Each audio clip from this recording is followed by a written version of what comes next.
Review Talk, ngobrol-ngobrol santai.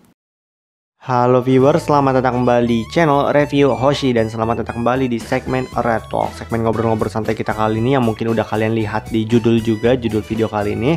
Di sini kita bakal ngobrolin match atau game antara RRQ Hoshi versus Alter Ego MPL Season 8 Week 7 dan Day 2. Ini gua record video retok kali ini bener-bener after matchnya banget, masih fresh, masih hot, jadi masih bener-bener panas dan masih bener-bener relate banget untuk diobrolin ya gitu. Gua nggak tahu sih ini uploadnya entah bakal hari di recordnya atau entah 1-2 hari setelah di record, tapi ya gue usahain ya langsung gue record lah. Setelah gue edit, gue record, edit, upload, nah gitu.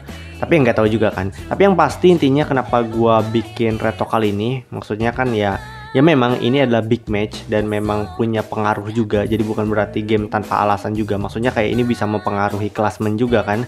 RRQ Hoshi juga masih punya chance untuk mempertaruhkan upper bracket. Tentu upper bracket kan masih bersaing dengan Onyx. Kalau nggak salah RRQ itu udah pasti lolos playoff. Tapi yang pasti upper bracket itu masih belum disecure. Apalagi top 1 ya. Top 1-nya sekarang kan sementara Alter Ego kan. Walaupun sebelumnya di hari Jumat mereka udah putus win streak dikalahkan oleh Bigetron Alpha. Tapi sebenarnya menurut gue pribadi sih nomor 1 atau 2 it doesn't matter, karena balik lagi di playoff itu nggak bakal nentuin juga gitu. Oke, maksudnya upper bracket yang nentuin. Kalau 1-2 sih sebenarnya nggak terlalu penting sih. Yang penting tetap fokus aja sih menurut gue. Anyway, mungkin akan gue sedikit update terlebih dahulu sebelum kita bahas dan ngobrolin lebih lanjut ya tentang RRQ Hoshi versus Alter Ego ini. Gue mungkin bakal sedikit bahas atau sedikit ngasih info update aja mengenai Love Revolution. Minggu ini tuh dari Senin sampai Jumat ya, artinya minggu ini tuh gue tatap muka, sekolah gue tatap muka, yang otomatis dari Senin sampai Jumat gue berangkat pagi, pulangnya siang ya, jam-jam zuhur lah gitu kan. Ya sebenarnya masih banyak space sih, abis zuhur kan masih siangnya masih banyak waktu, setelah itu masih ada jam malam juga kan gitu.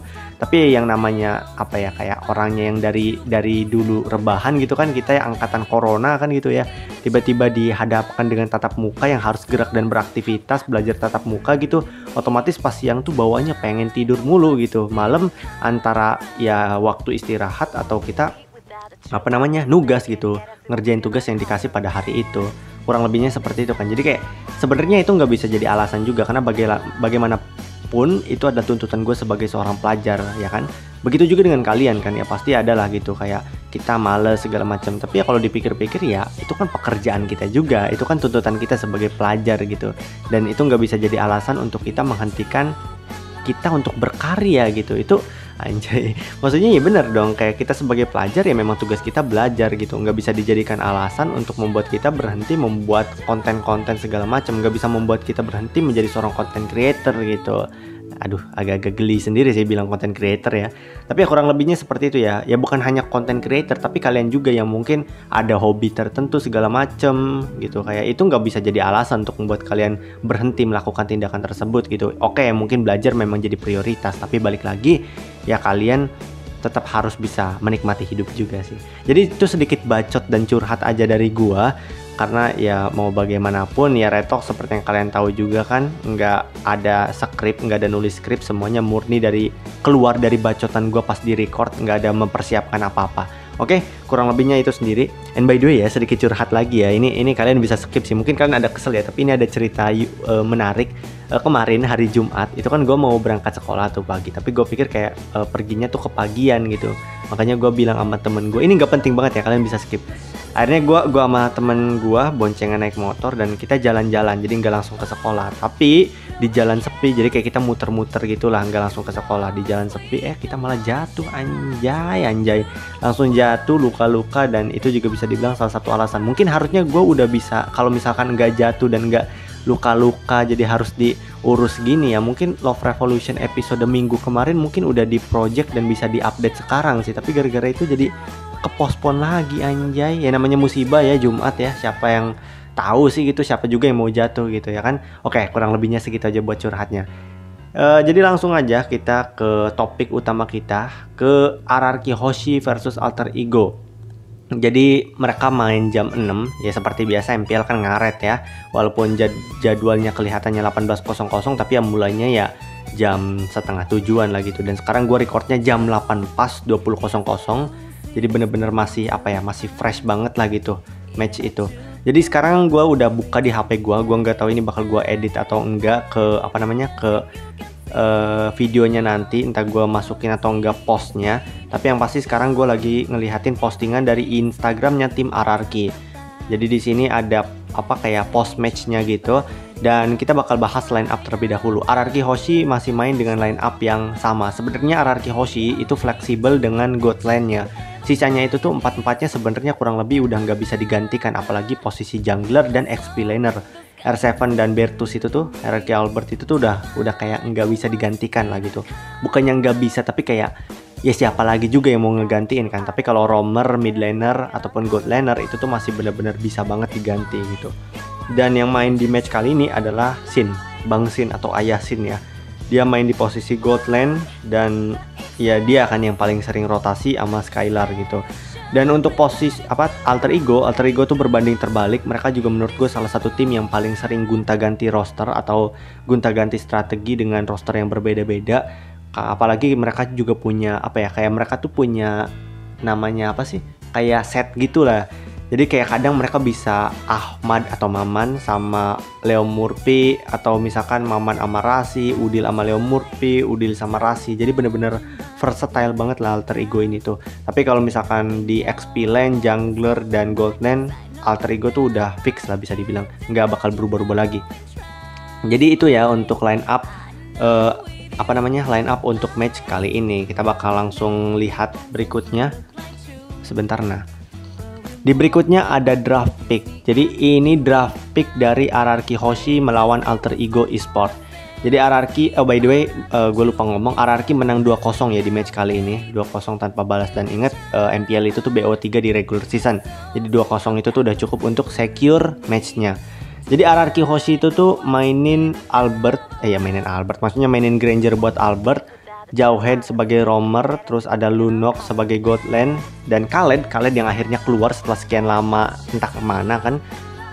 Akhirnya keluar lagi setelah zamannya di season 6 kan, zaman panas-panasnya akhirnya keluar lagi. Dan ada Yeve buat Deden Clay. Yeve seperti yang kita tahu juga udah di otak-atik ya, ultinya udah gampang banget buat di cancel, padahal sebelumnya kan nggak bisa di cancel kan Yeve. Dan untuk Alter Ego mereka Eldin, Shelly Boy pakai Harley, Baxia buat Leo Murphy, Nino pakai Yuzhong yang benar-benar annoying banget di match kali ini, dan Opai pakai Tamus, dan Ahmad jadi hero baru Nathan sebagai mid laner. Ada beberapa hero kayak nama-nama seperti Lancelot, Hayabusa, Kagura. Kalau kalian tanya kenapa hero-hero yang baru di update itu tuh nggak dimainin di MPL, karena ada regulasi untuk nggak dimainin. Kenapa begitu? Karena takut masih ada bug segala macem kan, kayak bisa aja kelewatan kan, kayak nggak lucu aja kan di kayak di kompetisi sebesar MPL tiba-tiba ada bug konyol gitu kan, kayak nggak lucu banget gitu. Dan match satu ini tuh bisa dibilang salah satu match yang jadi alasan gua kenapa gua bikin reto kali ini, karena serunya tuh gila banget gitu. Serunya match ini tuh kayak setara MPL season 6, bukannya membesar-besarkan ya, tapi memang deja vu season 6 dimana Hoshi tertekan, defend abis-abisan, dan akhirnya berhasil membalikkan keadaan. Anyway, sedikit lagi gue tegaskan, gue itu tuh bukan analis atau bukan coach atau bukan orang yang mungkin pernah berkecimpung di dunia pro scene. Jadi semua di sini tuh murni bacotan gue. Kalau misalkan kalian ada ada mungkin pendapat yang berbeda sama gue, bebas, kalian bisa komen di kolom komen di bawah. Kita bisa berdebat dengan sehat. Tapi yang pasti di match pertama itu tuh menurut gue yang paling bikin useless itu tuh Yuzhong atau Tamus. Yuzhong sih sebenarnya, lebih ke Yuzhong sih. Karena gue tahu bahwa memang Alter Ego tuh match pertama tuh ya memang udah dominan di awal-awal, di early game tuh mereka udah dominasi banget gitu.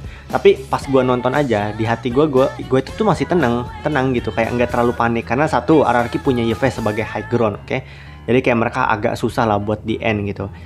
Dan buat Alter Ego-nya sendiri itu tuh pakai jungler Harley yang seperti kita tahu bener-bener cuma bisa secure di early game. Kalau di late game itu tuh kayak cuma bisa culik satu orang, dan bahkan nyawa dia tuh bisa harus dipertaruhkan ketika dia nyulik satu orang, karena dia harus dive masuk kan gitu. Jadi ya setelah itu tuh menurut gua Harley di late game di atas menit 20 segala macam tuh udah nggak terlalu berguna, dan bisa dibilang agak useless sih.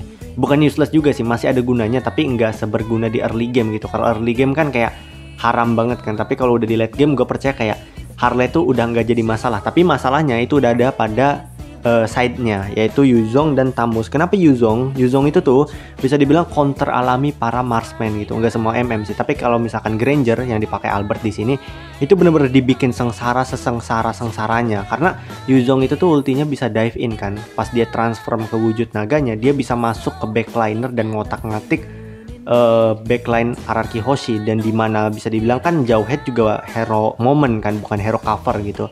Jadi bisa dibilang ya Granger itu tuh sebenarnya kalau secara logika draft ya, itu tuh udah dibuat mati sama Yuzong kan. Kayak Yuzong bisa seenak jidat masuk ke belakang, cancel Yeve, culik Granger. Tapi di match ini Nino, menurut gua kalau misalkan Alter Ego menang, Nino lah MVP-nya menurut gua. Kenapa seperti itu? Karena di sini Nino tuh bener-bener apa ya, walaupun gua katakan Yuzong emang counter alami marksman, tapi nggak segampang itu juga. Ketika lu jadi Yuzong artinya MM musuh bakal ngefit, nggak gitu juga. Kita harus tetap bisa masang skenario sebagus mungkin agar Yuzong tuh bisa efektif. Nah di sini Yuzongnya Nino membuktikan kelasnya sih menurut gua. Kayak udah berkali-kali Albert itu tuh ke take down, ke shout down, kayak keambil nyawanya gitu. Karena sekali lagi gue bilang juga kan memang gak ada tank cover juga kan buat RRQ Hoshi. Jadi sebagus-bagusnya posisi MM, ya kalau misalkan langsung dimasukin di belakangnya sama naga ya mau gimana lagi kan. Pusing juga gitu, udah pun hero-nya susah dibunuh gitu kan. Tapi untungnya menurut gue RRQ Hoshi bermain tetap kondusif, dan satu orang lagi yang menurut gue patut diacungi jempol di match ini yaitu Jauhead-nya Pin. Pipin di sini gila banget, coy. Gila segila-gilanya. Pipin di sini bener-bener walaupun dia sempat dibuat ngefit di early sampai mid game, tapi pikirannya tuh tetap kondusif. Ini udah memperlihatkan seberapa gilanya mental Pipin sih menurut gue. Emang Akai season 6 ya, Akai yang nge-cycle Alter Ego. Karena gimana ya, kalau jujur ya, kalau gue sebagai roamer juga gitu, gue misalkan jadi tank terus kayak udah mati berkali-kali, itu udah pikiran pasti udah blank dan gelap gitu, udah susah bikin momen segala macam. Tapi si Pipin pakai Jauhead-nya gila gitu, dia masih berani aja nge-tiktok flicker walaupun nggak kena terus dibuat mati, nggak berhenti sampai situ, nggak dibikin nyesel. Gila, kayak dia ngulang lagi, dia nggak takut bikin blunder gitu. Jadi kayak dia bisa nggak berhenti gitu. Misalkan kalau gue gitu udah dibuat ngefit, ya otomatis kan pasti takut dan ada rasa apa ya, kayak ada rasa takut buat kesalahan lagi, takut lebih ngefit lagi gitu. Tapi di sini Pipin membuktikan mentalnya sih. Dia nggak takut langsung flicker ke Harley, walaupun nantinya di dodge Harley pakai skill 2, dia nggak takut. Dia bakal tetap nyoba di lain waktu, comeback stronger lah kasarnya Maya. Dan udah berkali-kali juga bikin momen. Jadi di sini KDA-nya Vin tuh 5, 6, 24 atau aduh gue nggak terlalu kelihatan sih. Tapi yang pasti asisnya 26 di 33 kill di match ini buat Hoshi. Jadi killnya itu tuh ya di match pertama ini 33 banding 30 dengan 27 menit 16 detik matchnya. Jadi total ada 66 kill di match ini. Gila emang kalau RRQ sama Alter Ego udah dua-duanya udah beradu dan dua-duanya lagi ada di performnya ya. Emang nggak mungkin terelakkan sih, nggak mungkin terelakkan yang namanya match penuh darah emang RRQ sama Alter Ego gitu. Dan menurut gua kalau bisa ditanya, Alter Ego mungkin kurang dalam team fight di akhir-akhir sih, kelihatan banget lah. Sempat bahkan ya sebelum momen end game ya, Bangsin pakai Lunok, bayangkan pakai Lunok. Jadi dia ada di landlord atau turtle gitu ya, maksudnya bukan di lane-nya ya, tapi di sungainya, di lake-nya itu tuh dia ulti ungu ke bush kanan mid, yang kita kan sebagai penonton ya, sebagai specter kan tahu kan ada hero Alter Ego di situ kan. Ya mungkin Bangsin nggak tahu segila itu, mungkin dia tahu terus dia emang pengen ngebait aja. Gue pas nonton, anjing Bangsin lagi ngapain waksat gitu, ngebuka nge-open map bush kanan. Bayangin dia bukan tank, dia nggak bikin Lunok tank gitu, tapi dia ngebuka seenak jidat pakai ulti ungu. Oke sih dia punya flicker makanya bisa seberani itu, tapi kan kayak ya orang gila macam apa, emang insting barbarnya masih ada sih, even dipakai lunok-lunokan gini Bangsin tuh. Dan gilanya ya, karena dia bikin terkesan seaneh itu, tiba-tiba ungu ke bush kanan yang masih kita nggak tahu isinya kayak gimana, itu memancing Nino buat langsung transform ke naga. Otomatis Bangsin flicker, setelah itu warnya jadi lebih enak karena naganya nggak bisa masuk ke Granger dan Yevie. Di situ juga bisa dibilang ya team fightnya RRQ menang lah gitu. Oke, Jadi di situ ada ya, gue lupa MVP-nya siapa, kayaknya Albert deh, gue lupa. Tapi ya itu nggak penting lah. Kurang lebihnya itulah untuk match ke 1. Itu sempet tuh RRQ udah bolong, towernya udah tinggal tower utama. Terus Alter Ego udah dapat Lordnya udah Lord kuning, tapi masih bisa di defend, bayangin gila. Ya itu kan gue bilang juga, Yves itu tuh emang high ground yang ngeri sih. Dan kurang lebihnya itu untuk match pertama, dan kita langsung pergi dan berangkat ke match kedua. Di match kedua total poin 24-6 dan cuma butuh 12 menit 48 detik untuk end game kedua ini. Jadi bisa dibilang berbanding terbalik ya. Match kedua itu tuh bisa dibilang lebih terkesan, bukan berarti gue underestimate atau gimana, tapi terkesan mudah kalau kita lihat dari kill dan durasi gamenya. Tapi di sini emang menurut gue ya, Alter Ego sih bisa dibilang udah lumayan ngetilt lah. Ngetilt tuh maksudnya kayak udah bener-bener kayak blank, terus kayak bikin kesalahan, terus kayak chemistry mereka tuh jadi kayak agak, bukan chemistry ya, maksudnya kayak sinkron skillnya tuh udah banyak yang meleset, dan kayak harusnya mereka tuh bisa lebih much better gitu, tapi banyak melakukan kesalahan-kesalahan minor yang akhirnya ngehukum mereka sendiri di match kedua ini. Berbanding terbalik dengan RRQ yang bisa comeback di match pertama, otomatis mental mereka up dong, dan akhirnya mereka bisa gampang secure. Bener-bener ya, di match kedua itu tuh bener-bener kayak RRQ bener-bener main sangat rapi dan bener-bener sangat gila sih. Bayangin ya, Yi Sun-shin-nya si Chelly Boy aja sempet ke solo kill di red buff sama Bang Sin di outplay. Jadi dia cicil-cicil Yi Sun-shin, terus dia pura-pura balik, Yi Sun-shin-nya mau ngedeket lagi, dia flicker balik dong Bang Sin. Mati Sun-shin. Di situ tuh udah bener-bener kayak ngegambarin gamenya kedepannya bakal kayak gimana, dan bener gamenya tuh cuma butuh 12 menit dan akhirnya RRQ Hoshi berhasil menang against Alter Ego. Dan ngomongin tentang draft pick ya, Clay itu masih pakai Yevie. Kenapa Yevie sekali lagi dilepas? Bukannya Alter Ego nggak respect band ya, tapi menurut gue dari perspektif gue sih, di sini dari pihak Alter Ego mereka mungkin pede karena mereka dapat Harley-nya dipakai Ahmad Maman, dan mereka juga punya Ruby, punya Lunok juga, yang Ruby itu kan bisa cancel si Yevie juga kan. Dan kayak Harley itu kan bisa gampang masuk ke Yves dan kasih ulti, kasih skill 1, kayak gitu kan skenario-nya. Tapi justru nggak seperti itu kenyataannya. R7 ambil Bennett. By the way di sini Nino di respect ban banget. Yujongnya di ban, Pove-nya Pove bisa ke Opai sih. Terus Bennett-nya di first pick dipakein sama gendut R7. Sin pakai Esmeralda, hero pegangannya juga di season 8 ini. Finn pakai Rafaela yang walaupun dilawan Onyx sempat nge-feed, tapi di sini gila sih. Finn sekali lagi ya nggak takut-takutnya. Walaupun pakai roamer cover kayak Rafaela yang nge-heal, dia masih sempet aja loh nge-flick, flicker ulti, bayangin gila anjing. Albert pakai Granger lagi karena Yujongnya juga udah di-ban segala macem kan, dan di sini bener-bener RRQ bener-bener seperti yang gue katakan emang secure sih. Entah Alter Ego-nya dari pihak Alter Ego udah nge-tilt segala macam, gue juga nggak tahu. Walaupun padahal di sini AE udah ngambil jauh headnya Pin, dipakai Neomurphy, Chelly Boy juga udah pakai comfort hero-nya Yi Sun-shin kan. Tapi nyatanya nggak bisa. RRQ too strong di game kali ini. Dan ini bagus banget. Jadi kurang lebihnya itu ya untuk match kedua. Gue sempet deg-degan, walaupun gue tahu di match pertama ya, ini bukan sotoy atau sosokan kayak ngeramal segala macam ya, tapi dari apa yang gue lihat kayak emang di match pertama tuh RRQ tuh bisa banget karena pakai Yves tuh pasti high ground-nya kuat banget, dan tergantung pinter-pinteran tim fight. Mobile Legends tuh game yang gampang banget comeback menurut gue, dan ya memang bener Deja Vu season 6 kan gitu. Dan di match kedua alhamdulillahnya Hoshi bisa dibilang bermain sangat rapi, sangat bener-bener kayak mereka dapat momentumnya. Sebaliknya Alter Ego mungkin setelah di comeback juga di match pertama itu bikin mereka jadi agak gimana ya, kalian bayangin aja lah, misalkan kalian udah main seenak-enak banget, serapi-rapi banget, kalian bisa kalian main terus kalian berasa kayak wih gila, kita owning gamenya banget, terus tiba-tiba 1-2 momen kalian kena comeback, itu kan nyesek banget kan. Dan kebawa ke match kedua dengan jeda nggak lama kan, nggak sampai setengah jam bahkan sejam, kalian disuruh main lagi, terus kayak kalian keculik-culik di awal segala macem, ya gimana mental nggak break dance kan gitu. Bukannya gue judgement mentalnya player Alter Ego atau gimana ya, tapi ini berdasarkan fakta aja gitu. Tapi apapun itu, semoga Hoshi bisa selalu konsisten, dan semoga kemenangan ini bisa dibilang jadi bisa jadi batu loncatan juga untuk kemenangan-kemenangan besar berikutnya. Semoga bisa secure upper bracket juga, dan semoga bisa luck di playoff. Di week terakhir RRQ ada main sekali, dan itu El Clasico ya lawan EVOS Legend.